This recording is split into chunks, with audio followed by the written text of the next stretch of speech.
As we begin the play, Euripides tells us that Dionysus is angry. His divinity is not being fully recognized, and that makes him upset. The Olympians don't like it if we don't fully recognize their divinity. That leads him to get started in this group at Thebes, making sure that his own purview, his own world is going to receive admiration, reverence from human beings. Dionysus compels the women to celebrate his rites on Mount Kithairon. That begins. Pentheus is hostile to this. He doesn't like that this is happening, despite the fact that Cadmus and Tiresias are both telling him it's okay. You should let this happen. It's a good thing. Pentheus resists, and that resistance is going to prove his undoing. Euripides pushes the limits of tragedy by having Dionysus actually appear as a character on stage. It's not the very first time in all of tragedy this has happened. We saw this with Aeschylus, in fact, with Athena and Apollo. But Dionysus has a really earthy kind of role here. He doesn't just sort of show up disembodied. He's a physical character in the play who's achieving physical ends through manipulation and through a kind of mind control when it comes to Pentheus. Dionysus causes Pentheus to bind a bull instead of him, right? Pentheus is wants to try to bind Bacchus to prevent him from getting involved out on the hillside, but Dionysus instead binds a bull. And at that point, his dissolution kind of starts. There's an earthquake, lightning comes, his whole palace falls down. This is just in the middle of the play, right, where it's kind of working up.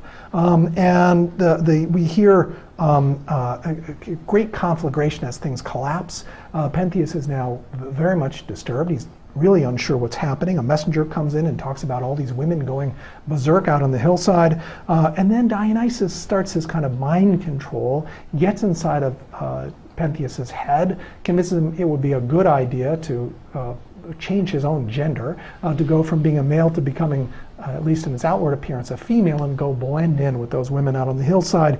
He then sets him up in a tree and has him spy on the rites that he sees.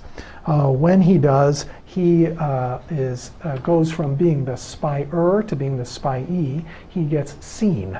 And when he does, his mother spots him as potential quarry for a Dionysian Bacchant revelry.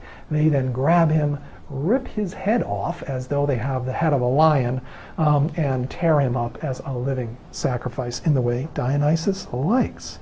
Agave then bears the head to Thebes in triumph. She thinks she's got a lion. Hooray for her. Cadmus's family then is banished from Thebes by Dionysus. Awful things because of the resistance of Pentheus come to be visited on this tribe at Thebes, despite the involvement of, again, Cadmus and Tiresias trying to tell Pentheus that this is going to be the right thing to do. Multiple themes here. Excuse me. Multiple themes important in the play. I'll just touch on a couple of them.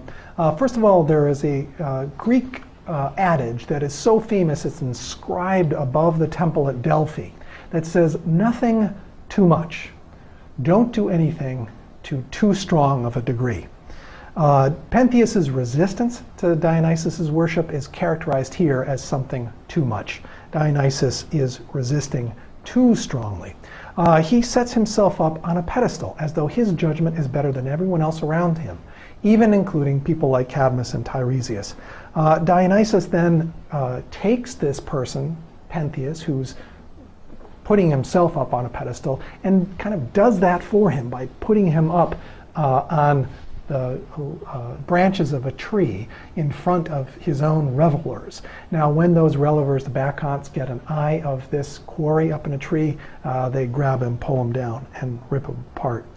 His haughtiness then is redefined and refigured as him being up in a tree, and now all of a sudden becoming vulnerable. Standing out above everybody is going to make him vulnerable.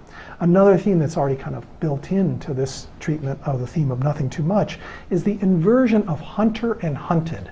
This comes up in Cadmus's family regularly. It's true across the family. Actaeon is torn apart by his hunting dogs. Remember, we talked about when we were talking about the lineage that exists among Cadmus's daughters. Ino is hunted down by her crazed husband, like she's a quarry. Semele is immolated like an animal sacrifice. And then especially here, Pentheus is hunted down by his own mother and ripped apart as though he is a quarry, as though he's a beast. The hunter and hunted slippage that gets worked into this play is likely to be a deep working out of probably, just a suggestion, but I might suggest a kind of anxiety that any hunting people would imagine. Bringing down a large mammal is not always a happy thing. And you've got to imagine that humans wonder when they do such a thing, is this the right kind of thing to do? The story of Dionysus here, I think, is introducing us to the story of in Cadmus's family is introducing us to the ongoing sense that when humans hunt, they are doing something that could conceivably be offensive, could be some kind of awful thing. We realize that when we go from being hunter to hunted, we see the awfulness of the situation that we ourselves are engaged in. Pentheus is physically dismembered. That's important for us to see. This dissolution of self, such as we saw it in Oedipus's play, is here brought to very graphic realization. The dissolution of his dismembered self in the face of the utter strength of the god Dionysus.